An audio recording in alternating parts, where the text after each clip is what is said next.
मुझे बहुत ही ये शॉकिंग न्यूज़ है, दर्दनाक है और हृदय विदारक है।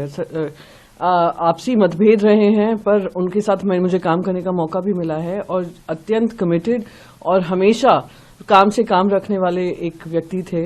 और मैं पवार साहब को, सुप्रिया को, सुनेत्रा जी को, पार्थ को, जय को, सभी को अपनी संवेदनाएं व्यक्त करना चाहूंगी। और वो लाखों करोड़ों जो बारामती वाले हैं, महाराष्ट्र वासी हैं, उन सबको अपना संवेदनाएं व्यक्त करना चाहूंगी, क्योंकि वो एक महाराष्ट्र के एक मैं कहूंगी अमंग्स द यंगर लीडरशिप थी और काफी प्रॉमिसिंग लीडरशिप थी। उनका इस तरीके से जाना बहुत ही दर्दनाक है। हमारी सरकार थी, आदरणीय उद्धव जी बाळासाहेब ठाकरे जब मुख्यमंत्री थे, तभी भी अजित पवार अर्थमंत्री थे और उनके साथ में जो कुछ क्षण मिले, जो क्यों कभी बात हुई, इतना पारदर्शी नेता नहीं देखा।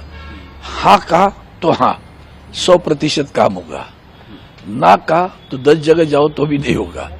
तो खुले थे कि भाई जो होने वाला है मैं हाँ बोलूंगा तो करूंगा, मतलब करूंगा। और बोल्ड, बहुत बोल्ड थे। महाराष्ट्र के खास करके उनके बारामती क्षेत्र की प्रगति में उनका आदरणीय शरद पवार साहब के आशीर्वाद से बहुत बड़ा योगदान था।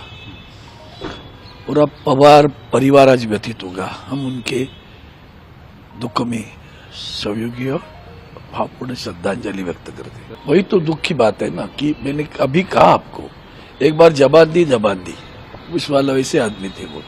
मुझे याद आता है, मैंने गांव में जब आदरणीय उद्धव जी साहब के हाथ से शुभाष थे एक छोटा सा डैम रिजर्वायर बनाने की प्रयास किया, तो उसको मान्यता मिली, पैसे की उपलब्धि चाहिए थी, तो हफ्ते में देने की आदत होती ना सरकार की। मैंने उनसे कहा फिर काम नहीं होगा, यह और लटकेगा, ज्यादा नहीं है, 30, 35, 40 लाख तक है, पूरी अमाउंट दे दो ताकि लोगों को जो किसान अपनी जमीन देता है उसको वक्त पे पैसे मिलेगा। मुझे हाँ कह दिया और पैसा दे दिया। आज बहुत दुखी हूँ मैं, बहुत दुखी हूँ। मुझे, हम कभी ऐसी राजनीति नहीं खेलते। ये जो दुश्मनी वाली राजनीति देश में पैदा हुई है ना, वो नहीं है हमारे पास। और परिवार पे भी बहुत महासंकट है भी है, पार्टी पे भी है। ऐसी स्थिति में उनके साथ में, उनके परिवार के साथ में श्रद्धांजलि अर्पित करता हूँ। दुखद समाचार महाराष्ट्र से प्राप्त हो रहा है। प्लेन दुर्घटना में महाराष्ट्र के माननीय उप मुख्यमंत्री श्री अजित पवार जी के बारे में दुखद सूचना प्राप्त हो रही है। बहुत ही हृदय विदारक घटना है। मैं ईश्वर से प्रार्थना करता हूं कि उनके परिजनों को इस असहनीय पीड़ा को सहने की ताकत दें, उनके अनुयायियों को, उनकी पार्टी के सभी पदाधिकारियों को ईश्वर ताकत दे असहनीय पीड़ा को सहने की। और हमारी तरफ से पूरी संवेदनाएं हैं। हम सब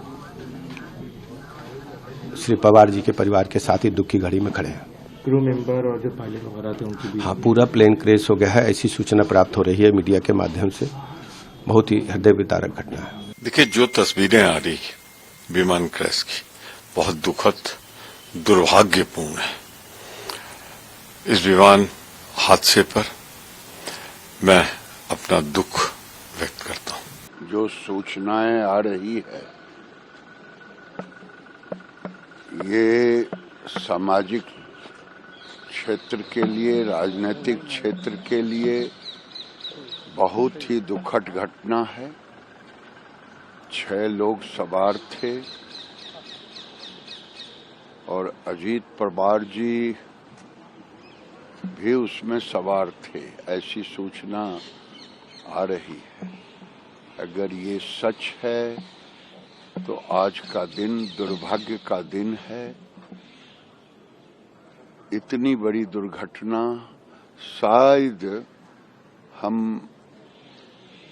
पिछले दशक में ऐसी दुर्घटना कभी हमको दिखने को नहीं मिला। ये दिल को दहला देने वाली दुर्घटना है। भगवान करे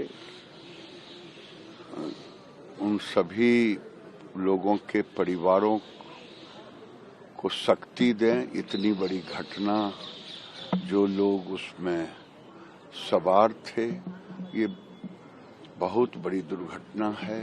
केवल महाराष्ट्र सरकार के वो डिप्टी सीएम नहीं थे, बल्कि देश के एक जाने माने राजनेता थे। आज उनकी भरपाई शायद मुश्किल। अगर आप ये वीडियो YouTube पर देख रहे हैं तो हमारे चैनल को सब्सक्राइब कर बेल आइकन दबाएं और Facebook पर देख रहे हैं तो हमारे पेज को लाइक करें।